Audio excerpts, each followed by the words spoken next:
Welcome everyone. Today I'm playing Microsoft Flight Simulator on the Xbox Series X for the first time. This is my first time doing an approach in a C208 Grand Caravan, which I've flown for about an hour before this. We're currently doing an FMS and GPS guided arrival into Malaga in Spain, and I've been cleared to 6,000, so I'm currently descending with autopilot in vertical speed mode, hoping to capture the 6,000. And we have the ATIS. I have the Malaga VOR and ILS both tuned and on standby. That blue bearing arrow on my horizontal situation indicator is pointing to the MLG VOR in nav2, just for situational awareness so I can know where I am. I'm expecting the autopilot to capture that arrival course when I get close to the start of the star, or the standard terminal arrival, which for me is the Omigo waypoint. I'm also expecting the approach to be activated automatically, meaning that the CDI, or course deviation indicator, will change from pink to green once it captures the localizer course for the current approach. The G1000 glass cockpit works reasonably well here in Flight Simulator. It's a bit complicated to use the mouse to interact with the controls.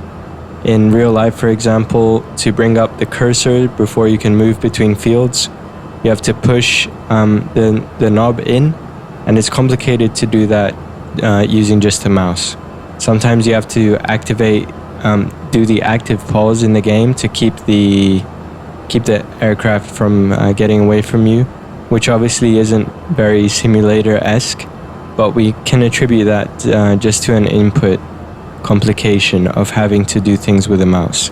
So I'm sure that you'll see me keep trying to do some things on the G1000 and struggling a little bit, but that's just because it's about getting used to having to do everything with a mouse.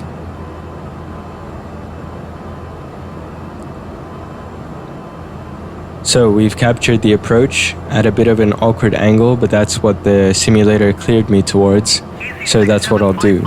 The G1000 goes a bit crazy here, but it's tracking, so I'll just keep an eye on it.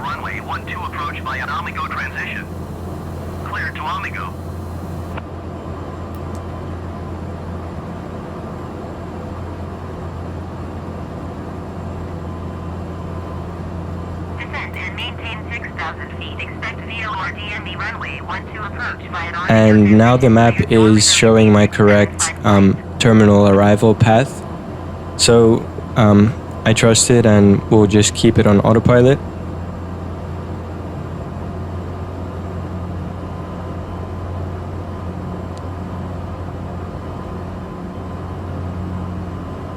I don't really know how to fly this aircraft. Maybe I'll print out some checklists so I don't have to rely on the game.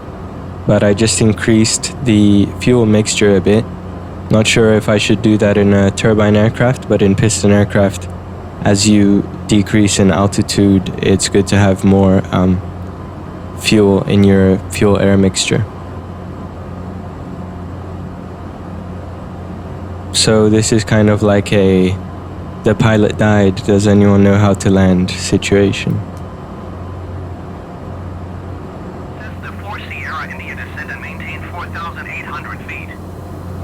Now I've been cleared to descend to 4,800, so after the readback I can select that altitude on the altitude bug first, and then put the autopilot to descend in vertical speed mode until we capture that bugged altitude of 4,800.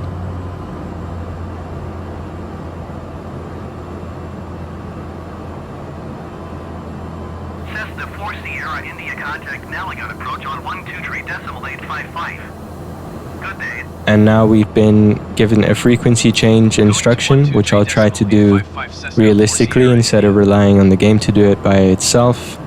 So we change the frequency and we contact approach.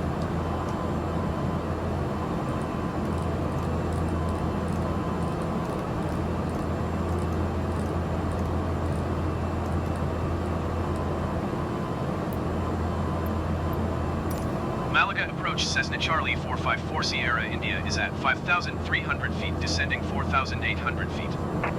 Cessna Charlie 454 Sierra India Malaga approach altimeter 29.9 They have cleared us to the Nepur waypoint, which is our next waypoint on the FMS as well.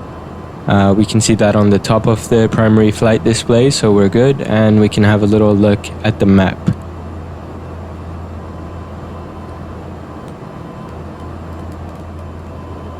So right now I'm activating another RMI needle to nav1, which is set as my ILS frequency, just to have that extra information. It doesn't bother me, but it'll become relevant in a little bit because I'm going to try put the Malaga NDB on an ADF needle in that little compass in case we have to do a missed approach.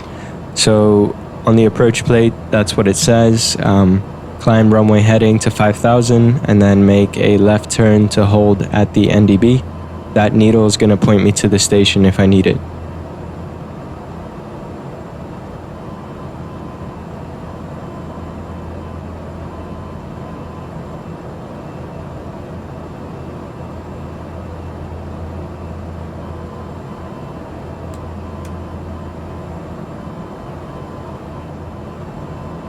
And I should be flying a heading bug, so I'm going to center that by pressing the heading bug selector down. I'm a bit hesitant to do things because I'm still new to the simulator and I don't know what sort of bugs it has, so maybe by doing that it throws off the autopilot or something. Seems to have worked. I wish the ATC was more complex. I feel like it's very sort of scripted and reliant on GPS navigation. It would have been cool to have more ATC options for situations where you're not flying GPS routes or non-glass cockpit. So we'll try the steam gauges 172 later and see how it goes. Try do some VOR approaches and stuff like that.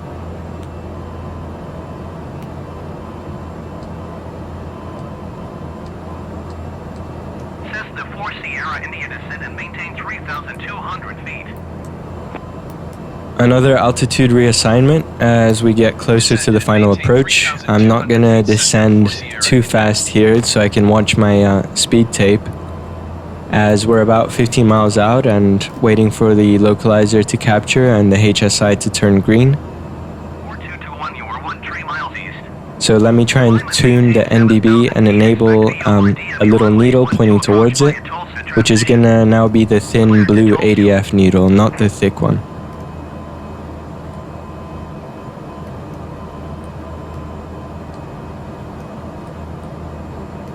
Climb and maintain 7,000 feet. Expect VOR DME runway 12 approach via Tulsa transition cleared to Tulsa North Shuttle 4221.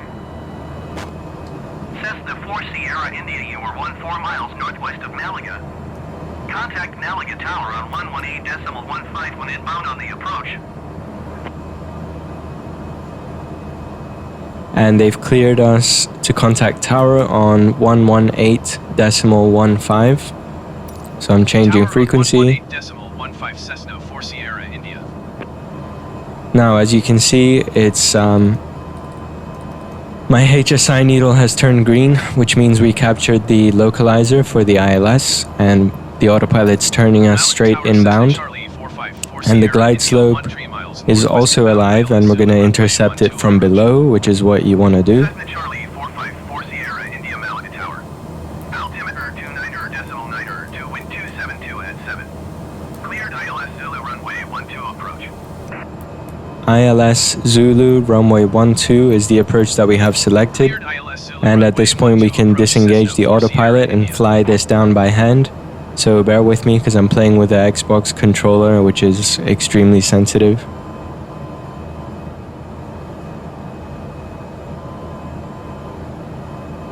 I'm gonna pause the game here and move these levers out of the way just so I can readjust my air fuel mixture and then unpause it.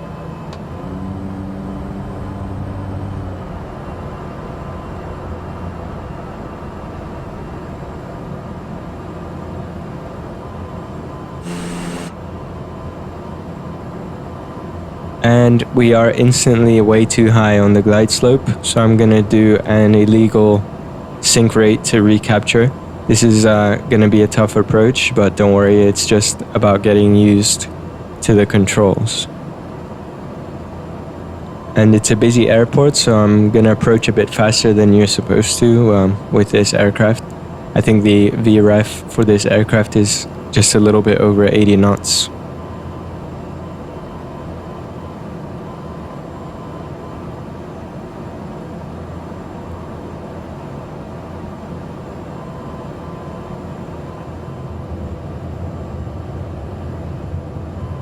Cessna 4 Sierra India, follow the aircraft on short final. Wind 272 at 7. Cleared to land runway 12. Now we've got our landing clearance, so we can open the inertial separator, which you do in this plane to, I think it's to keep any debris from going into the turbine. And we've also put our propellers to the full forward or the maximum RPM position. 755 contact Malaga approach on 121.025. Good day. Alright, the flaps are set. We'll deploy full flaps when we're on short final, and hopefully I can land this aircraft without killing everyone. The runway is in sight, of course, and so are the precision approach path indicator or the PAPI lights, which we're going to follow down, which is tricky with an Xbox controller.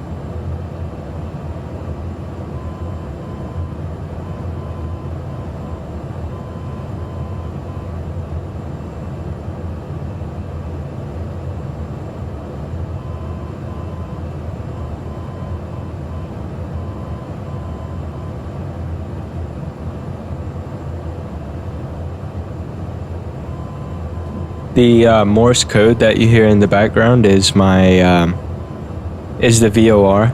I've got it to play that Morse identifier. It doesn't bother me. I usually like to leave it on when I'm flying.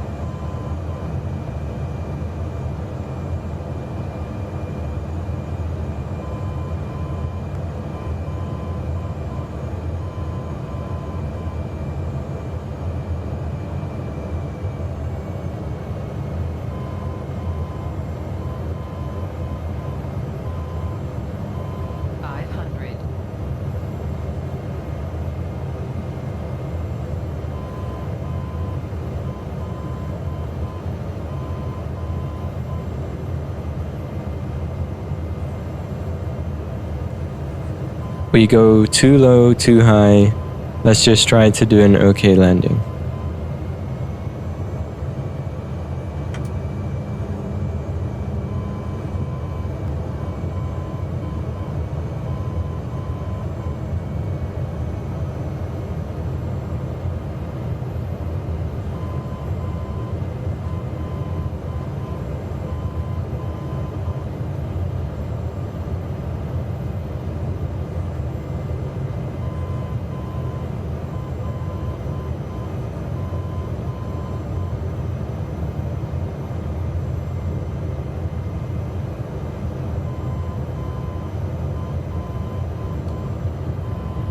Now as we flare, we cut the power for a nice touchdown. So I hope you enjoyed watching this video and you learned some stuff about flying in Flight Simulator.